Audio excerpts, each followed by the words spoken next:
자, 자리에 앉아주시고 세 번째 질문에 대해서 좀 생각해 보겠습니다. 세 번째 질문. 좀 공기가 맑아지는 것 같습니까? 네.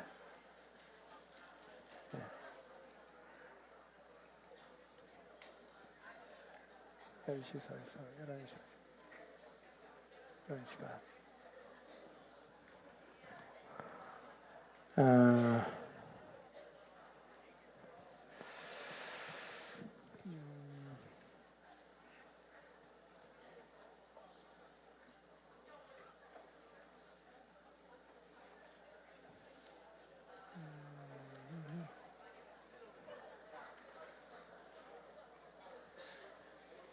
자, 세 번째부터 하겠습니다. 시간이 가다가 너무 많이 가면 중간에 제가 좀 자르도록 하겠습니다. 원래 오늘 목표는 6개를 다 해야 됩니다. 예. 여러분이 너무 강의를 열심히 잘 들어서 제가 흥분해갖고 더 길게 했는 것 같아. 좀 짧게 해야 되는데. 예. 오케이.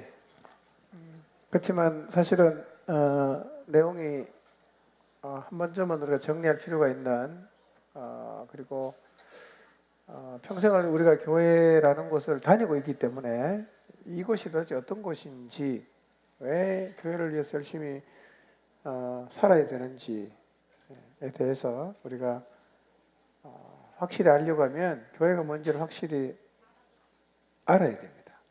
예. 오케이. 근데 너 두루 몸무리 그냥 다쳐? 좀 잘 달래봐라. 어떻게? 안 되나? 의자 갖다라도 안 되나? 의자 갖다 놓으면 될까? 되나? 힘세대.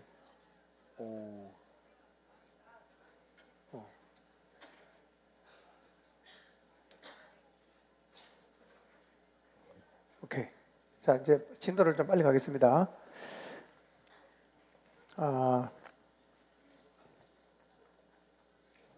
교회가 어떤 곳인가? 세 번째 읽어보겠습니다. 시작.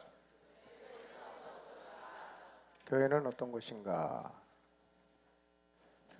교회는 어떤 곳인가?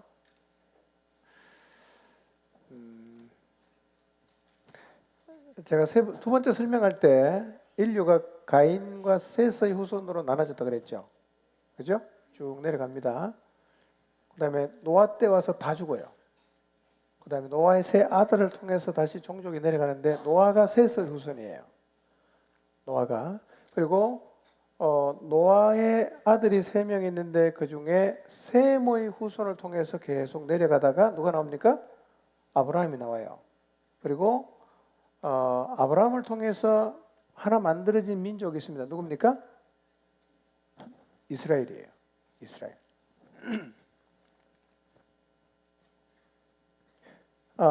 지금 세상에는 하나님을 섬기는 민족은 딱 한 개밖에 없습니다. 누굽니까? 유대인밖에 없었어요. 교회가 생기기 전에 유대인밖에 없었습니다. 유대인들은 하나님은 자신들만의 전유물이라는 착각을 하면서 살았어요. 그러니까 온 세상의 하나님이 마치 유대인만의 하나님인 것처럼 되어 버렸다는 거예요. 그런데 하나님의 마음속에는 아브라함의 자손을 통해서 이루어진 이스라엘 민족을 둔 게 아니라 아브라함의 자손 중에 한 명인 예수 그리스도를 통해서 천하 만민이 복을 받는 거예요. 그런데 하나님 마음에는 여전히 천하 만민이 있는데 현재 나타난 현실을 보면 하나님을 섬기는 사람 누구밖에 없어요? 유대인밖에 없는 거예요. 교회는 어떤 곳이냐면 이렇게 하나님을 떠나가고 나누어져 버린 인류를 하나로 담는 곳. 복음으로 온 세상을 통일하는 곳.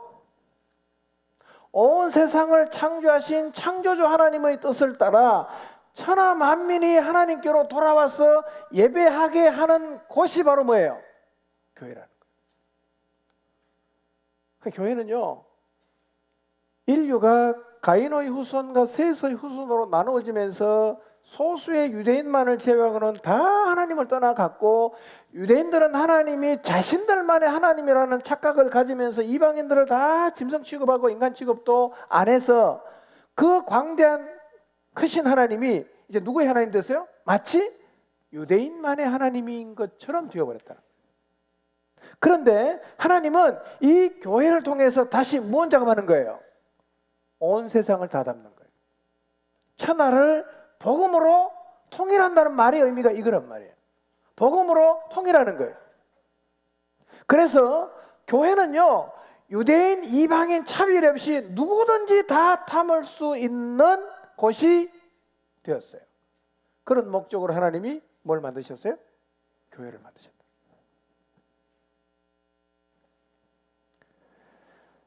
자, 그 말이 에베소 3장 6절이에요. 다시 한번 볼까요? 읽습니다. 시작. 그 비밀의 내용인즉 이방 사람들이 복음을 통하여 그리스도 예수 안에서 유대 사람과 공동 상속자, 함께 한 몸이 되고 약속을 함께 가지는 자가 되는 거예요.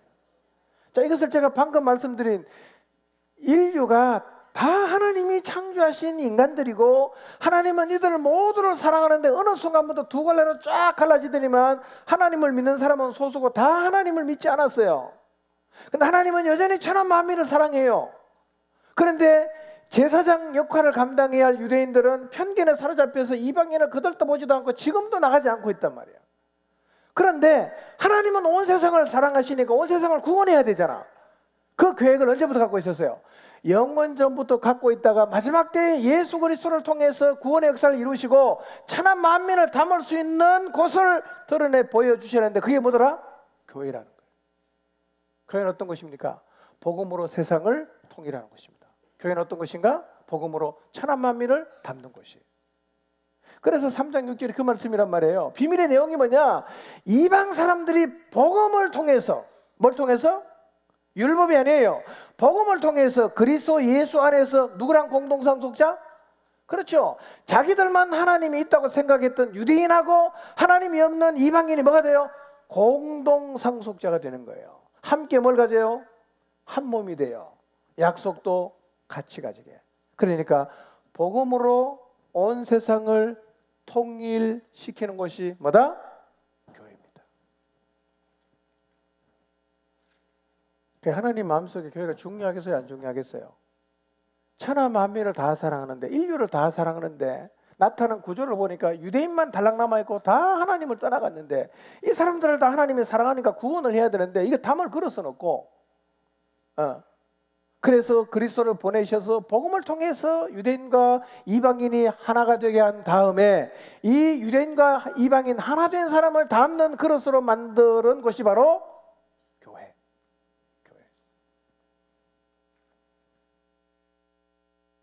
자, 그러면 예수님이 오시기 전에 유대인하고 이방인이 어떻게 구분되어 있었는가를 한번 확인해 보겠습니다. 도대체 유대인과 이방인이 하나가 된다는 게 뭘 그렇게 대단한 일일까?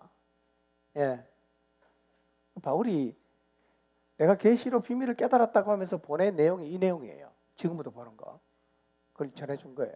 뭐냐면 이방인하고 유대인이 하나가 된다는 거예요.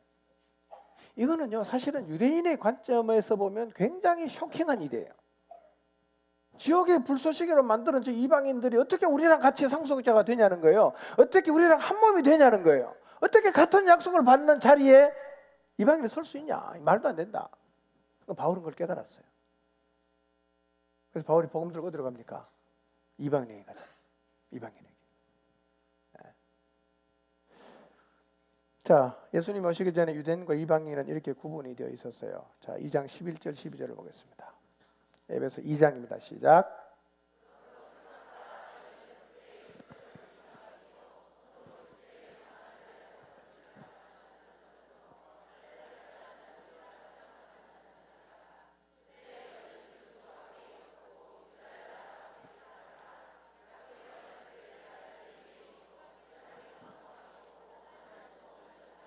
네.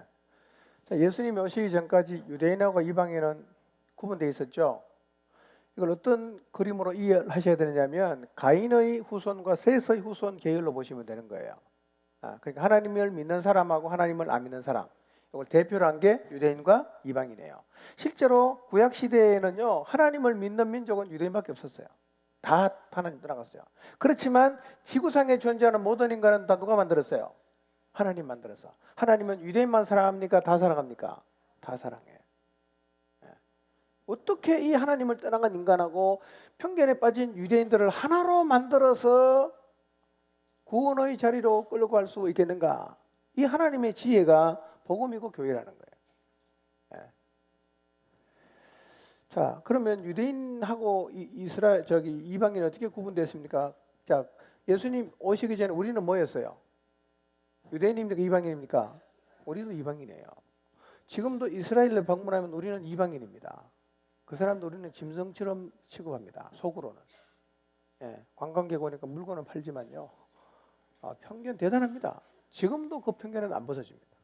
그러니 유대인을 통해서 천한 만민을 담을 수가 없어. 이방인은 아예 안 돼. 그러니 하나님 어떡합니까? 그걸 다 아시니까 영원 전부터 딱 계획해 놓은 게 있었다. 뭐죠? 그게 교회라는 거예요.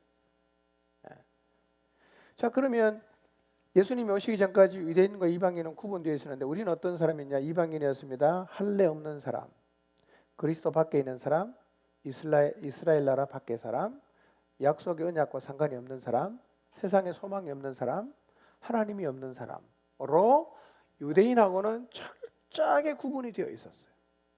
없었어요. 자, 할례 없는 자라고 얘기하죠. 할례 없는 자. 몇 가지 예를 들어 볼게요. 할례가 없다는 의미는 우리가 생각하는 것 훨씬 이상의 의미입니다. 여호수아 5장을 보면 이스라엘이 여리고성을 공격하기 전에 바로 여리고성 앞에서 할례를 받았거든요. 할례가 어떤 건지 아시죠? 그런 거예요. 그런 거. 그런 건데 요즘에는 할례를 칼로 하지만 옛날에는 돌로 했습니다. 조금 아팠겠죠? 이상한 상상하지 마시고.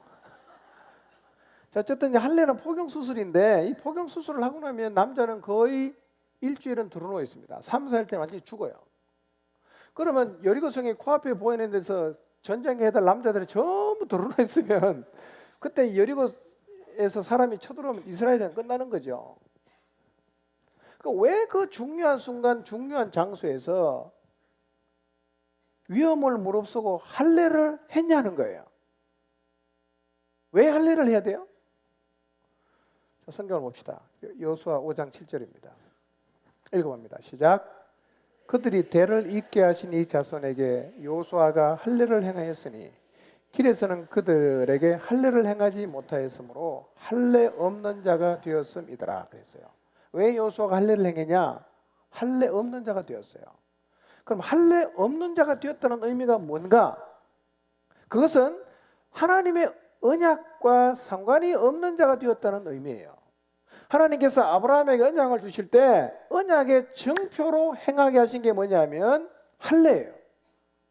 네하고 내하고 이제 언약을 맺자. 언약 맺은 증표로 할례를 했단 말이에요.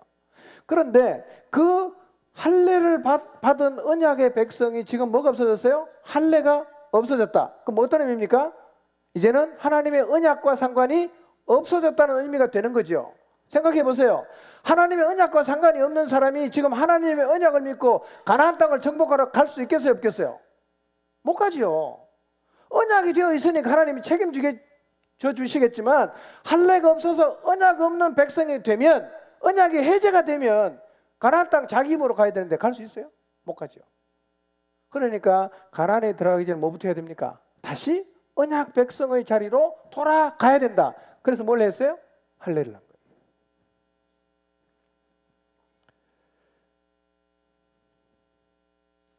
그러니까 너는 나의 언약 백성이야 라는 것을 회복시키기 위해서 뭘 했습니까?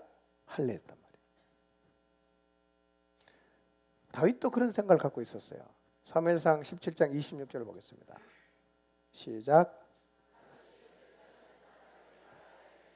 이 블레셋 사람을 죽여 이스라엘의 치욕을 제거하는 사람에게는 어떠한 대우를 하겠느냐?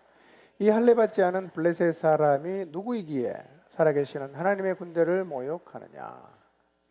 다윗이 골리앗을 향해서 하는 표현을 보세요. 뭐라고 표현합니까? 할례 없는 블레셋 사람. 뭔 얘기예요? 하나님의 언약이 없는 저 이방 짐승 같은 인간이 감히 하나님을 저렇게 모욕할 수가 있나? 이렇게 얘기를 한다는 거예요. 다윗 같은 사람도요, 할례 없는 이방 사람을 경멸합니다. 그러니까 유대인을 통해서는 하나님이 천하 만민을 담을 수가 없었어요. 근데 문제는 뭐냐?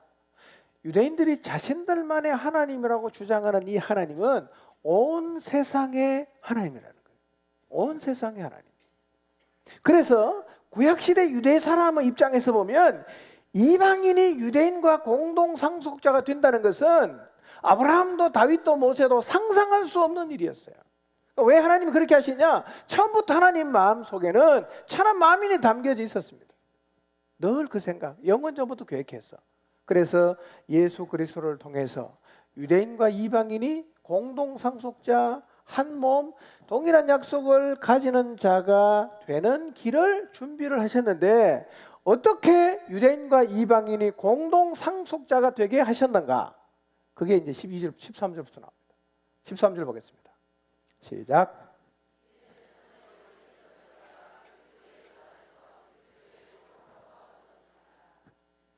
전에는 어디 멀리 있었죠? 그죠? 이제는 전에 멀리 있던 너희가 누굽니까?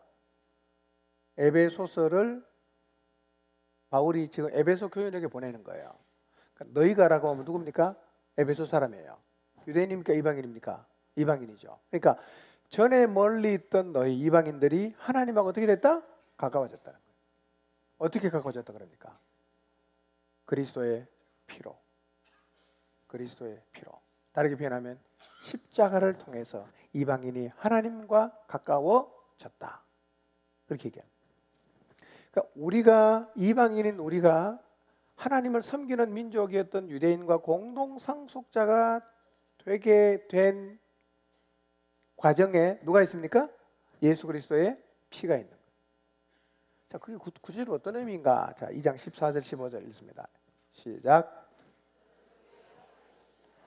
돌로 하나를 만드사 원수된 것 곧 중간에 막힌 담을 자기 육체로 허시고 법조문으로 된 계명의 율법을 폐하셨으니 이는 이 돌로 자기 안에서 한 세 사람을 지어 화평하게 하시고.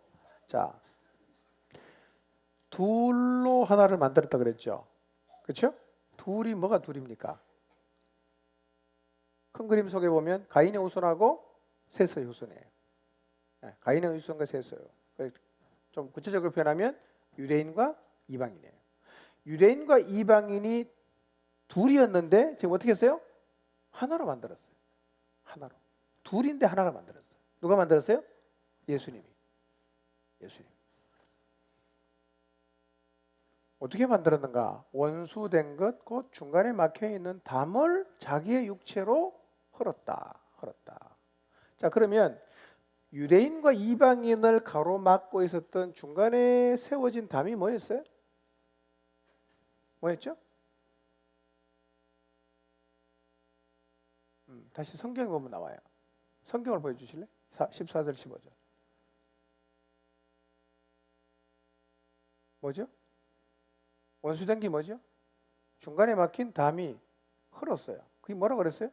15절에 법조문으로 된 계명의 율법.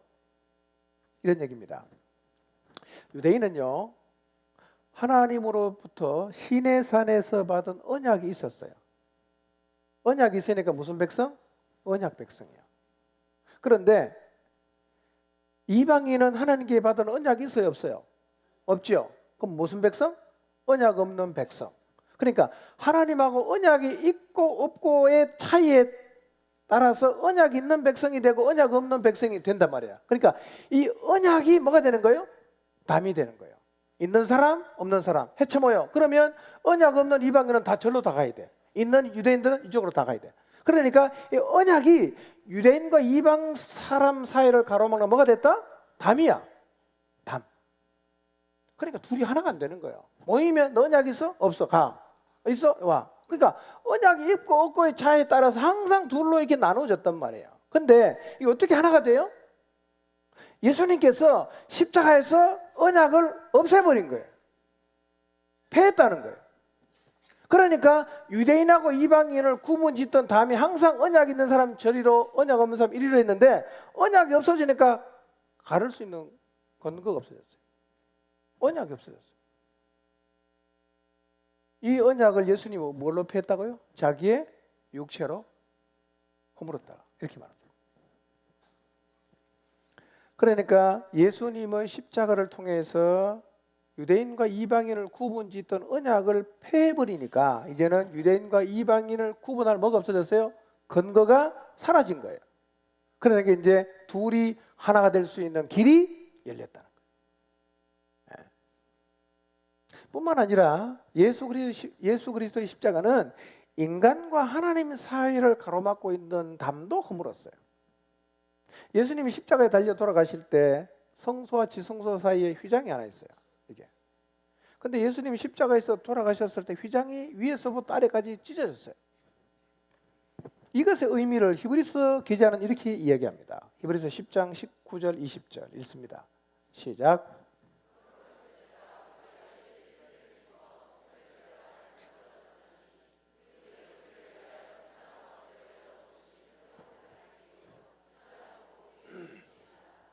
네. 십자가에서 돌아가실 때 휘장이 찢어졌다는 의미는 뭐냐면 하나님과 사람 사이를 가로막는 이 휘장, 담이 무너졌다는 의미거든요. 그래서 이제는요, 예수님의 피를 힘입어서 하나님이 계시는 지성소로 들어갈 수 있게 되었어요. 누가? 모든 인간이. 유대인, 이방인 담이 흐려졌어요. 누구든지 다 들어갈 수 있어요. 우리는 지성소에 들어갈 수 있다는 말이 그렇게 가슴에 깊이 와닿지 않을 수가 있습니다. 그러나 이스라엘 백성들은 이 말을 깊이 실감할 수 있어요. 왜냐하면 그들은 지성소가 어떤 곳인지를 알아요. 지성소는요, 죄 있는 사람이 들어가면 다 죽습니다. 못 들어가요, 거기는. 너무너무 두려운 곳이에요. 그래서 대속죄일에 1년에 한 번 대제사장이 백성의 죄를 대신해서 피를 가지고 들어가는데요, 너무너무 무섭기 때문에 들어가기 전에 반드시 뭘 하느냐면 자기를 위한 속죄의 제사를 드려요. 그래도 겁나는 거예요. 혹시 내가 하나님 앞에 제사 드리지 못해서 사함받지 못한 죄가 있으면 어떡하나 두려움에 떠는 거예요. 하나님의 존재에 나간다는 게 그렇게 두려운 거였어요. 그게 지성소예요. 누가 들어간다고? 1년에 대제사장이 한 번밖에 못 들어가요. 그런데 거기도 제사장이 들어갈 때 옷에는 뭐가 달려있어요? 방울이 달려있어요. 왜? 소리 안 나면 죽은 거예요. 그만큼 두려운 것이 지성소예요. 그러니까 거기는 아예 이스라엘 사람들은 들어갈 생각을 못해요. 그런데 예수님이 십자가에서 운명할 때 성소와 지성소, 사람이 들어갈 수 있는 성소와 그 다음에 들어가면 죽는 지성소 사이를 가로막고 있는 휘장이 찢어졌다. 이 얘기는 뭐냐? 구분이 없어졌다는 거예요. 다 들어갈 수 있다는 거예요. 그래서 마태복음 27장 51절 이렇게 말합니다. 자, 읽어보겠습니다. 시작.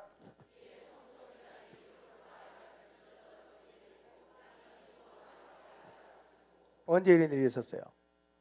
예수님이 십자가에서 운명하실 때 성소 휘장이 위로부터 아래까지 찢어져서 성소와 지성소 사이의 구분을 이제 없애버렸다. 그것의 의미를 히브리서 10장 20절은 이렇게 설명합니다. 읽어보겠습니다. 시작. 그 길은 우리를 위하여 휘장 가운데로 열어놓으신 새로운 살 길이요 휘장은 곧 그의 육체니라. 그 길, 휘장이 찢어짐으로 성소에서 지성소로 들어갈 수 있는 길이 열렸는데 그것은 뭐라고요? 예수 그리스도의 십자가를 통해서 새롭게 열려진 길이라는 거예요. 누가 들어가느냐? 예수님의 피를 힘입은 사람은요, 그 길로 다 들어갈 수 있어요. 그래서 20절의 끝에 이렇게 얘기하잖아요. 휘장은 곧 그의 육체니라. 예수 그리스도의 죽음으로 하나님과 인간 사이를 구분짓고 있던 휘장, 담이 무너졌다는 거예요. 그래서 예수님의 십자가를 통해서 이방인과 유대인의 담이 흐려졌습니다. 하나님과 인간 사이의 담이 허물어졌어요. 어디서 일어난 일입니까? 십자가에서 일어난 일. 15절 16절 다시 한번 볼까요? 시작. 이러니 둘로 자기 안에서 한 세 사람을 지어 화평하게 하시고 또 십자가로 이 둘을 한 몸으로 하나님과 화목하게 하려 하심이라. 원수된 것을 십자가로 소멸하시고 그랬어요. 네. 잘 보세요. 의미를 읽어보면 마음이 와닿지 않으세요? 계명율법을 폐하십니다. 담이 없어졌어요. 그리고 이제 둘, 절대로 함께 할 수 없는 이 둘을 자기 안에서, 예수님 안에서 어떻게 해요? 한 세 사람을 지어갖고 어떻게 했어요? 화평하게 하시고, 그 다음에 16절 십자가로 이 둘, 유대인과 이방인을 한 몸으로 누가 화목해요? 하나님과 화목하게 하셨다 이렇게 얘기해요.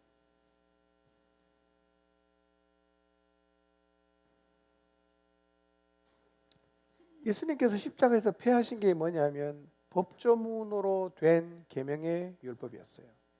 아까 설명했죠? 언약 백성, 언약 없는 백성. 이걸로 항상 갈렸어. 그런데 이 언약을 폐해버렸어요. 이제는 어떡하냐? 예수님 안에서 둘을 하나로 만들어서 세 사람을 이루시고, 원수된 것을 십자가로 소멸하시고 하나님과 화해하겠다는 거예요. 자, 그러면 계명의 율법을 폐했다는 의미가 뭘까요? 계명의 율법을 예수님이 십자가에서 폐했어요. 그래서 언약 백성, 언약 없는 백성 구분을 없앴는데, 그러면 예수님께서 율법을 폐했다는 게 무슨 의미인가? 여러분, 율법은 두 가지로 구분합니다. 하나는 뭐냐면 도덕법이에요. 하나는 의식상의 법이에요. 그런데 바울이 폐했다고 말하고 하는 법은 도덕법이 아니라 의식상의 법이에요. 구체적으로 무슨 얘기냐? 그래서 이제는 신약 시대 예수 그리스도께서 오신 다음에는 희생제사, 안식일 규례, 제의적인 정결, 부정에 관한 규정은 다 폐해졌다는 거예요. 신약 시대 와서 이제 계속 유대인하고 이방인이 헷갈린 게, 유대인들은 나가서 말합니다. 너희가 예수를 믿어도 율법 다 지켜야 된다 이렇게 말하잖아. 할례도 받아야 된다, 안식일 지켜 다 말하잖아요. 그래서 이제 안디옥에서 이제 한판 붙은 거예요. 그래서 바울하고 그 안디옥의 대표 예루살렘 가서 회의를 하는 거예요. 회의 결과가 딱 나왔어요. 그게 뭐냐? 이방인에게 율법의 멍에를 메우는 것은 아니다. 그 대신 네 가지만 주자. 이방인은 네 가지만 잘 지켜라. 첫째 뭡니까? 피 먹지 마라. 두 번째, 우상의 제물을 먹지 마라. 세 번째, 목매어 죽인 거 먹지 마라. 네 번째, 음행을 피하라. 이것도 구원의 조건이 아닙니다. 이 네 가지를 지키면 잘 되리라 이렇게 얘기합니다. 잘 되리라. 근데 오늘날 피를 안 먹으면 율법을 지킨다고 말하는 사람은 되게 무식한 사람입니다. 신약에서 예루살렘 교회에서 사도들이 회의에서 결정한 게 이방인들이 피 먹지 마라 그랬어요. 삶은 피는 먹어도 됩니까? 맛있답니다. 드세요. 안 하면 잘 되리라 성경에. 먹지 말라는데 굳이 그걸 드시고 싶으세요? 순대 안 먹으면 율법 지킨다는데 정말 무식한 얘기입니다. 사도행전 읽어보세요. 그게 구약인가 신약인가? 우상의 제물 자유롭게 먹어도 된다고요? 먹지 말라 그랬어요. 목매어 죽은 게 먹지 말라 그랬어요. 저는 개고기를 먹거든요. 예전에 안 먹었어요. 왜냐면 옛날에는 개를 목매어 달았어요. 지금 목을 안 매기 때문에 저는 개를 먹어요. 이런 얘기면 안 되는 거 아닌가? 네. 그러니까 의식상의 법은 어떻게 됐다? 폐해진 거죠. 그래서 골로새서를 보면 할례, 먹고 마시는 문제, 절기, 월삭, 안식일의 규정 때문에 비판하지 못하게 하라고 얘기하면서 뭐라고 얘기하느냐면 이 모든 것은 다 그림자다고 얘기합니다. 그림자. 유대인과 이방인의 차이가 뭐냐면 유대인은 이렇게 의식상의 법을 갖고 있었어요. 그리고 지키고 있었어요. 이방인은 그런 게 한 개도 없는 거예요. 이게 다 유대인과 이방인의 사이를 가르는 담이었는데 예수님이 오셔갖고 이 의식상의 법들을 다 폐해버렸습니다. 구분이 없어졌단 말이죠. 그런데 유대인들이 지키고 있는 의식상의 법은 다 뭐냐면 그림자예요. 예수님께서 오셔서 십자가에서 죽으심으로 모든 인간의 죄를 사하시는 게 실체입니다. 그런데 실체가 오시기 전까지는 하나님이 뭘 보여줬어요? 그림자를 보여줬다는 거예요. 그 양을 잡습니다. 소를 잡습니다. 제사를 드립니다. 죄 용서 받아요. 근데 이거는 해마다 해야 되는 거예요. 뭡니까 이게 다? 그림자란 말이에요. 실체는 누굽니까? 예수님.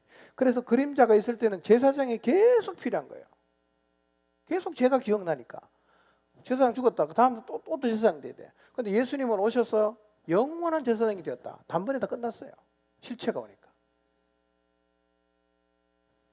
자, 그런데 보세요. 그림자를 계속 지키다가 지금 예수님이 왔다는 말은 뭐가 왔단 말입니까? 실체가 왔단 말이에요. 그럼 실체가 왔는데 아직도 그림자를 붙잡고 있으면 되겠어요? 안 되겠어요? 안 되잖아. 그림자 없어야지. 그래서 예수님은 십자가를 통해서 구약의 제사 제도를 완성을 했단 말이에요. 더 이상 우리가 그림자를 반복할 필요가 있다 없다? 없어요. 없어요.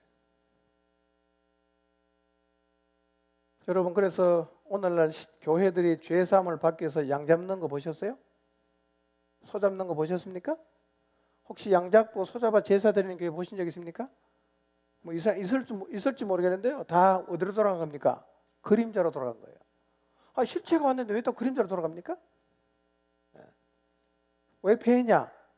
본체가 왔으니까 그림자는 폐해야 돼요. 필요가 없어요. 그래서 예수님께서 십자가에서 뭘 폐했어요? 율법을 폐했다는 말이 그 말이란 말이에요. 더 이상 그림자를 반복해서 할 필요가 없어졌어요. 이제는 모든 사람이 죄 사함 받습니다. 뭘로? 의식상의 제사를 드림으로 죄 사함 받는 게 아니라 누구로? 예수님의 피로 죄 사함을 받는데, 여기는 유대인 이방인 구분이 있어요 없어요? 없어요. 그리고 예수 그리스도의 피 안에서는 하나가 되는 거예요. 하나. 그런데 자, 그러면 행위의 표준이 되는 도덕법은 폐했나요? 안 폐했나요? 도덕법은 안 폐했습니다. 사랑해야 됩니다. 우상숭배하면 안 됩니다. 형상 만들어도 안 됩니다. 그런데 도덕법이 폐해지지 않았다고 해서 도덕법을 지킴으로 구원을 받을 수 있다는 말은 맞나요? 틀리나요? 틀렸습니다. 도덕법을 지켜, 예를 들어 사랑해야 된다, 형상 만들지 말라, 그거를 지켜야 된다고 해도 그 도덕법을 지킴으로 구원을 받을 수는 없어요. 왜냐하면 처음부터 율법은 구원의 방편이 아니었습니다. 처음부터 아니었어요. 중요한 얘기입니다. 자, 그러면 구원의 약속은 하나님께서 아브라함의 후손을 통해서 천하 만민이 구원을 복을 받게 한다는 약속은 율법을 받기 몇 년 전에 주어졌냐 하면 430년 전에 주어졌어요. 아브라함이 그 언약을 받고 430년이 지난 다음에 유대인들이 시내산에서 율법을 받았어요. 그러면 아브라함에게 약속을 줬는데 율법을 왜 또 줍니까? 받았는데. 약속을 받았는데 율법을 왜 줍니까? 성경은 이렇게 말해요. 갈라디아 3장 19절입니다. 읽습니다. 시작.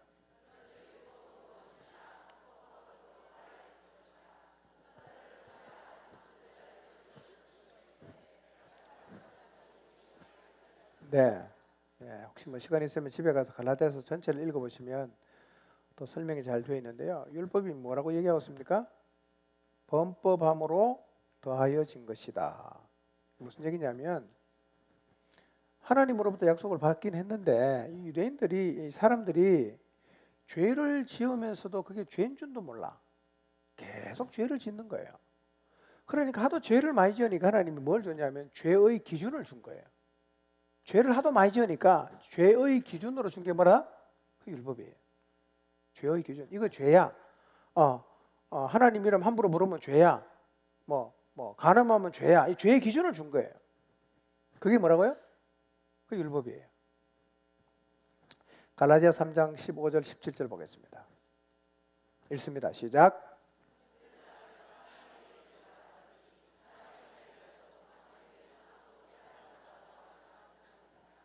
이 약속들은 아브라함과 그 자손에게 말씀하신 것인데 여럿을 가리켜 그 자손들이라 하지 아니하시고 오직 한 사람을 가리켜 내 자손이라 하셨으니 곧 그리스도라. 내가 이것을 말하노니 하나님께서 미리 정하시는 약을 430년 후에 생긴 율법이 폐기하지 못하고 그 약속을 헛되게 하지 못하리라 그랬어요. 17절 다시 보세요. 하나님이 미리 정하신 언약, 뭐죠? 아브라함에게 주신 언약이에요. 이 언약을 430년 후에 생긴 율법이 폐기합니까? 못합니까? 못한다는 거예요. 그러니까 율법이 온 다음에도 인간을 구원하는 하나님의 약속은 여전히 살아있어요. 누구한테 준 거? 아브라함에게 주신 천하 만민을 구원하는 이 구원의 약속은 율법보다 430년 전에 왔는데 430년 뒤에 율법이 왔지만 이 율법이 원래 있던 언약을 없앤다 못 없앤다? 못 없애요. 앞에 설명하잖아요. 사람하고 한 약속도 약속이 성립이 되면 함부로 폐기를 못하는 것처럼 하나님이 우리에게 준 약속 폐기를 안 한다는 거예요. 네. 자, 그래서 사람이 구원받는 것은 구약이든 신약이든 어떻게 구원받습니까? 예수 그리스도를 믿음으로 받는 거예요. 이렇게 말하는 사람 가끔씩 있더라고요. 구약 시대는 율법을 지켜서 구원을 받고 신약 시대는 예수님을 믿음으로 구원받는다. 맞는 말입니까? 틀린 말입니까? 완전히 틀린 말입니다. 원래부터 하나님은 구원의 방편으로 준 거는 구약에는 율법이고 신약에는 예수님이 아니고 다 누구라? 다 예수님이에요. 구약 사람 시대 예수님 오기 전에 죽은 사람 어떡합니까? 오실 분을 바라보고 믿는 거죠. 우리는 오신 분을 믿는 거예요. 그래서 사도행전 4장 12절에 천하 인간의 구원받을 만한 이름을 준 게 있어요? 없어요? 누구밖에 없어요? 예수님밖에 없어요. 구약 시대는 율법 지켜서 구원받습니까? No. 성경이 그렇게 말하지 않습니다. 구원의 방편은 누구? 오직 예수 그리스도입니다. 자, 이렇게 예수님께서 십자가에서 이 법을 폐해버렸어요. 그러니까 유대인과 이방 사이에 뭐가 없어졌어요? 담이 없어졌어요. 그래서 예수 그리스도의 피 안에서는 누가 화해가 가능합니까? 유대인과 이방인이 화해가 가능해요. 자, 2장 17절 18절 봅니다. 시작.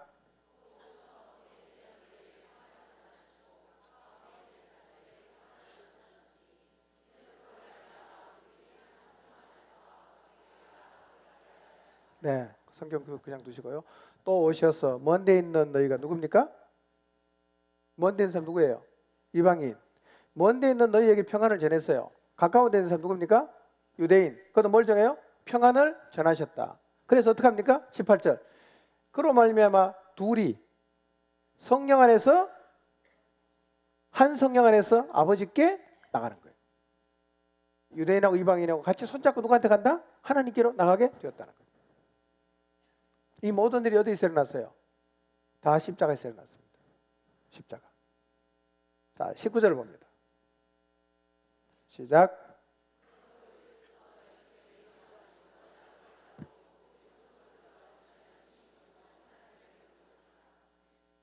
자, 이거 잘 기억하시고 3장 16절을 보세요. 3장 16절. 3장 6절. 미안해. 3장 6절. 자, 보세요. 시작.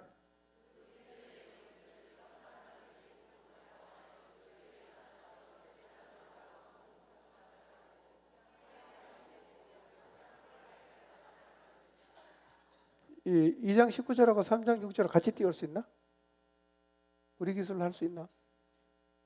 아니, 왜냐하면 이게 같이 보면 똑같은 말이에요. 이게. 똑같은 말. 그러니까 내가 그 깨달은 비밀을 말했다고 했잖아요. 너에게 알린 바가 됐다고 했잖아요. 그게 이제 2장 11절에서 22절인데 자 보세요. 한번 비교해 보세요. 같은 말인가 틀린 말인가.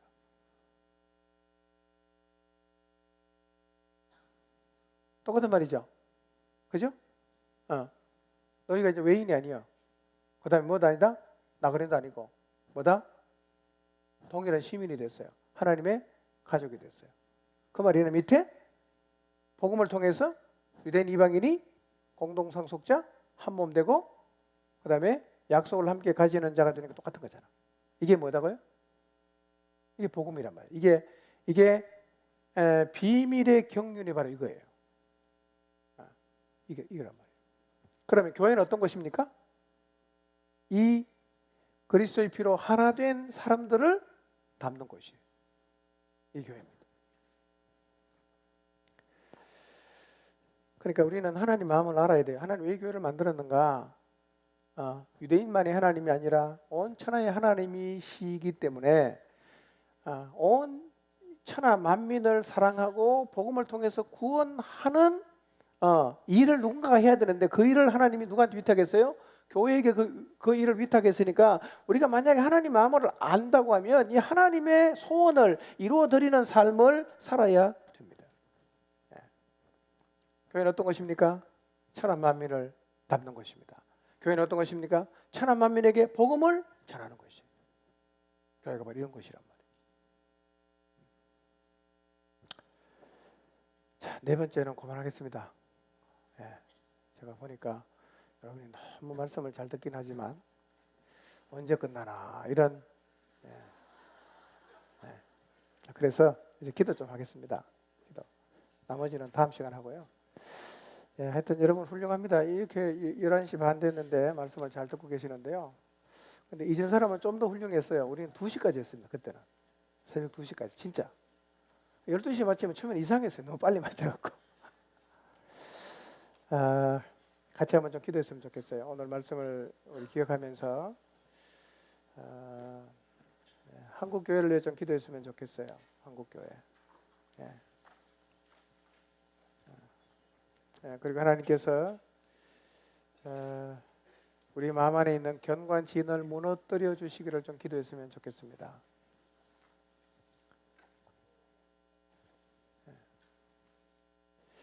교회를 생각하면서 좀 하나님 앞에 기도했으면 좋겠어요.